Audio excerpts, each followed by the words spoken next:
how to turn on and off activity status on TikTok. Hi everyone! Welcome to this tutorial where we will guide you on how to turn on and off activity status on TikTok.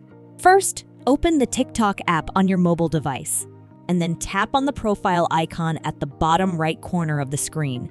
Tap on the 3 horizontal lines in the top right corner to access your settings. Tap on Setting and Privacy. Next, select Privacy from the menu.